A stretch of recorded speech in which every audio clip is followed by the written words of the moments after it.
Today on CityCast Boise, Garden City neighbors say a new housing project is a monstrosity right in the middle of their quiet streets. Developers argue that it's exactly what the area needs. We're examining the backlash and looking at whether this battle is about the design or the deeper transformation of Garden City itself. It's Tuesday, October 7th. I'm Lindsay Van Allen, and this is what Boise's talking about. Idaho Statesman reporter Carolyn Kametsoulis is with me to break down the development and changes Garden City is facing. Thanks so much for being here. Yeah, thanks for having me. Future neighbors of a development going up in Garden City have called it everything from obscene to a monstrosity. Can you walk us through what the Antioch Apartments project actually is? Like, what's the size, what's the scope, and what will be included? Yeah, so my coworker, Nick Rosenberger, he actually first wrote about this in June. So basically, we've got these two Eagle-based companies. It's Renison Companies and the Pacific Companies. And they submitted their application for apartments to the city in May of this year. And so they're proposing two buildings, 4 stories each, with 236 apartments right next to the Boise Bible College. And so these would be the Antioch Apartments. The name Antioch comes from a city in modern-day Turkey that was actually this really early center of Christianity. And the developer said in September they're planning on 55 studio apartments, 56 one-bedroom apartments, 113 two-bedrooms, and then just 12 three-bedroom apartments. So there would be amenities like a fitness room, bike storage, a pet washing area, and then you've got almost this rectangle of land where you're going to have the two C-shaped apartments, and then underneath that there's almost like a little triangle, and that would be like an open space with a flag football field for the college. And the developers have said that they wouldn't normally take on this kind of project privately. So why are they making an exception here? Yeah, absolutely. So developer Caleb Roop, he's with the Pacific Companies.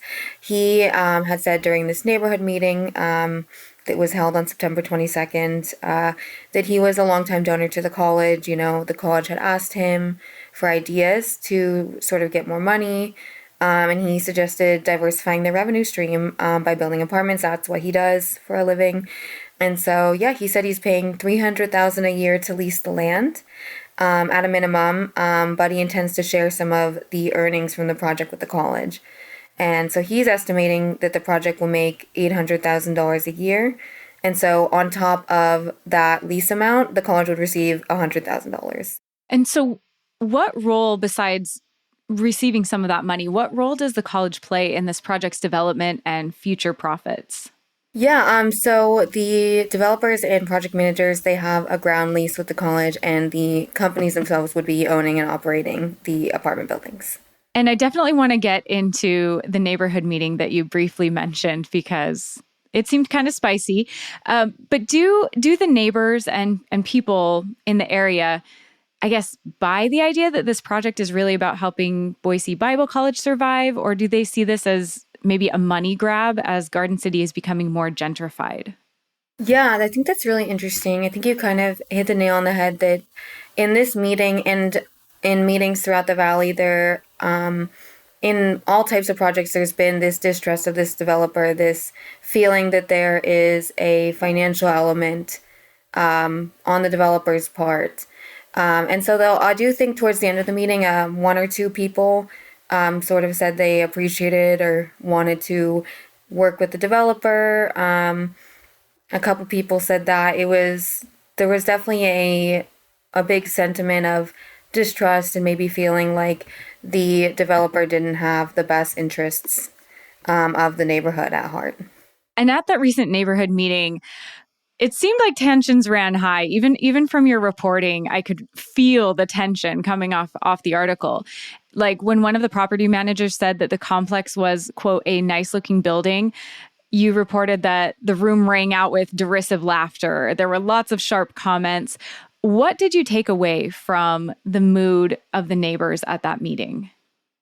Yeah, it's been really interesting. I think that this is something we've seen over and over again across the valley. It's really contentious, tense, emotional city council hearings and neighborhood meetings. My coworker, Nick Rosenberger, again, attended a neighborhood meeting in 2024 for a church's plan to build a three-story complex for men who were on the edge of homelessness. And as he wrote, the meeting, I think, quote, devolved into screaming and expletives. So now the neighborhood meeting here on September 22nd on the Antioch apartments, it wasn't devolving into screaming and expletives. So it wasn't certainly quite to that level. But I mean, when the developer Caleb Roop said he wanted to provide some background on why he was doing the project, someone said, "Oh, I know why," and the room laughed once again. So I think we're seeing that a lot of people in the valley are feeling these concerns about traffic, these concerns about growth, and they are going to neighborhood meetings, they're going to city council meetings to try and push back on some of that. And what did the residents bring up most often, or what seemed to be the main concern of the neighbors at that meeting? At the neighborhood meeting, a lot of people brought up traffic. A couple people, specifically called out the nearby streets, that it wasn't what it used to be, that they used to just get on the street and drive. Now they sit at lights, they sit in traffic. And then I think overall, also just potential disruptions to their lives, privacy, things like that, just from having an apartment complex nearby. I think in Garden City, there have been politicians and people who talk about how, Garden City's landlocked and, they feel that Garden City needs to grow up, go vertically Yeah. in order to develop. And I think in the question of this development, the residents wanted to know like how high. And I think that they didn't want it to be as high as it is proposed.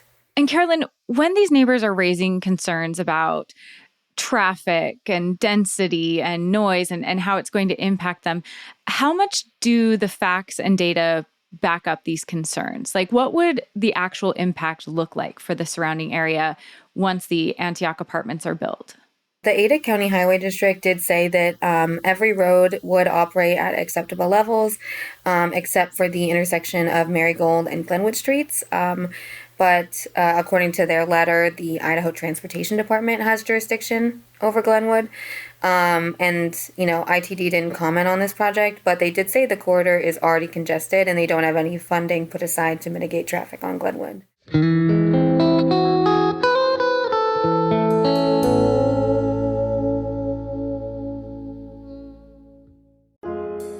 Immerse yourself in luxury at Black Rock Mountain Resort. Nestled just outside Park City, they're perfectly placed just minutes from the slopes and buzz of Main Street, but secluded enough to feel like a true mountain escape. Whether you're planning a getaway for a small or large group, their spacious suites, complete with full kitchens and laundry, give you the privacy of home with the elegance of a world-class resort. You can catch Black Rock Mountain Resort's shuttle to the ski slopes or downtown, then recharge in their sauna, steam room, or year-round outdoor pool. Plus, enjoy fresh, locally inspired cuisine at Overlook Restaurant and bold cocktails at On the Rocks Bar. And this November, they're upping the excitement with a new NHL-sized ice arena and concert venue. Black Rock Mountain Resort is your ticket to luxury, adventure, and entertainment, all in one breathtaking destination. Visit blackrockmountainresort.com and use promo code CityCast for 20% off, a $50 resort credit, and 2 p.m. late checkout. Parents, got one of those random school days off coming up? Instead of another full day of screen time, send your kids to a Summit Innovation Lab day camp where their imaginations can run wild and they can turn downtime into discovery. Children can use Tinkercad to design 3D models, then print their own keychains, inventions, or toys, and learn how to turn their imagination into reality.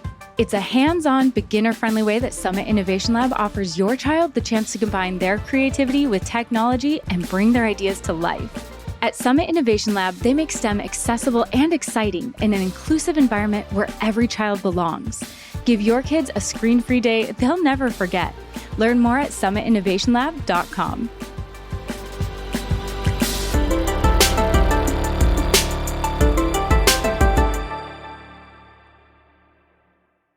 Now, I do want to note that the developer at that meeting did offer some concessions, like moving dumpsters, adding a sound wall, but said that he wasn't going to honor the residents' request to lower the height of the building from 4 stories to 2 stories.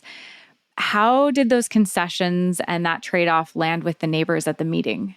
He said he would look into moving the dumpsters. They talked about rotating the apartments.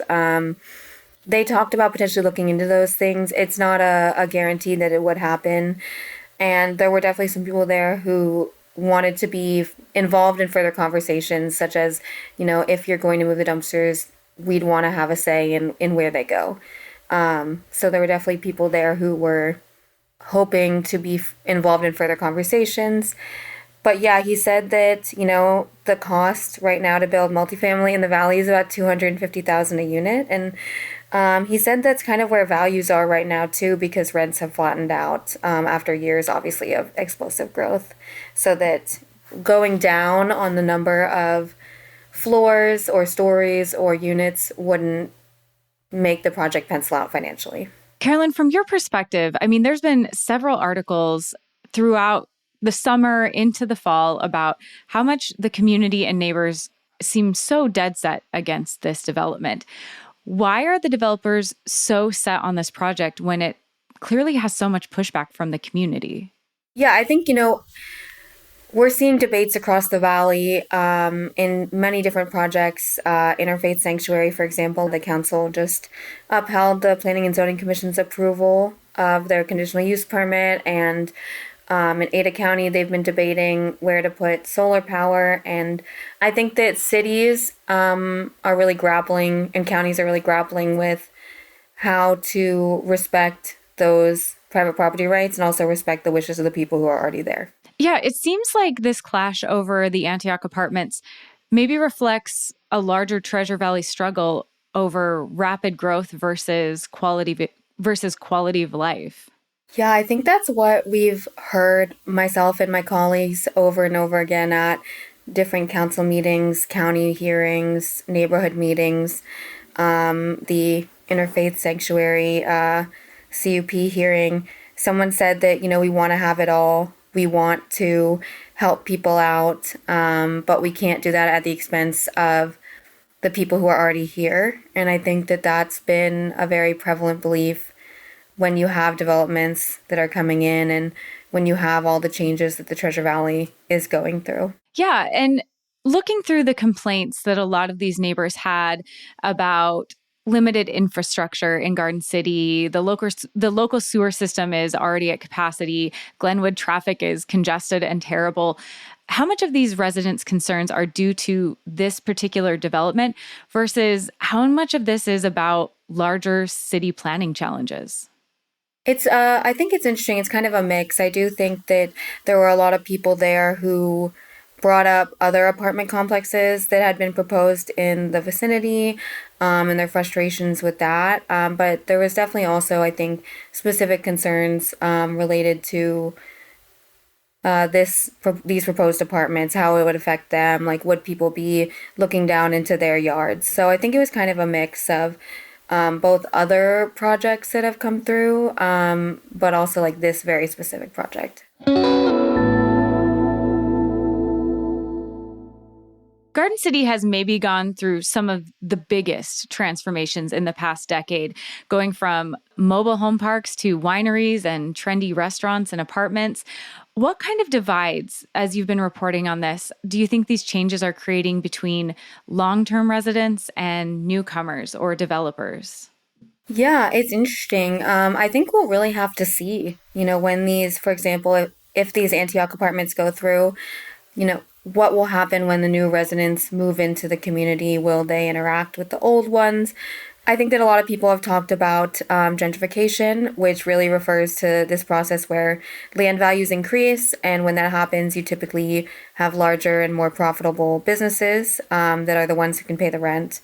And so you think of like a national fast food chain or apartments with higher rents, that's who can survive in that kind of an environment. And when places are gentrifying, you need people with higher incomes to pay for housing, and ultimately it pushes out less productive businesses and lower income people. And, you have things like higher property values, but people and smaller businesses can be displaced. And there are certainly some people who believe the Treasure Valley is gentrifying and that Garden City is gentrifying.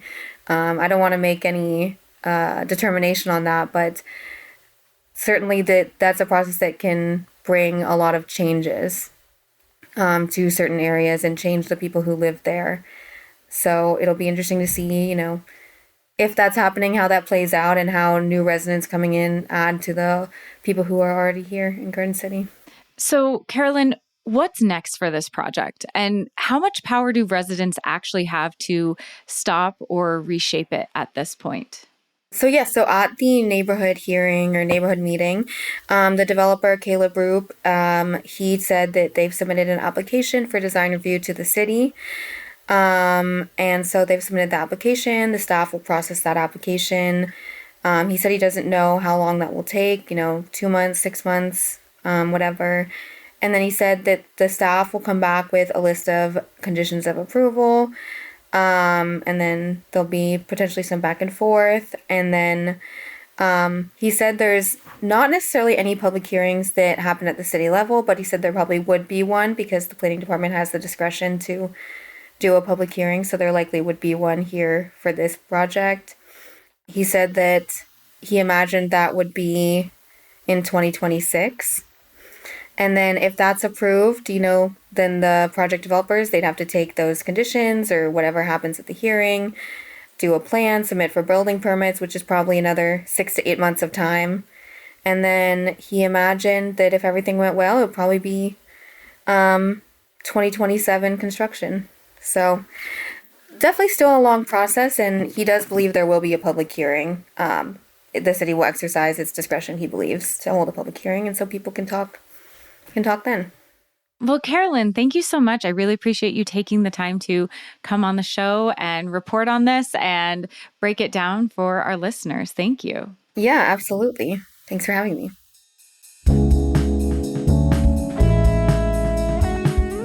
That's all for today here on CityCast Boise.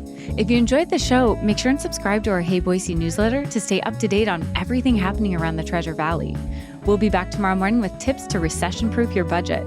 You won't want to miss it.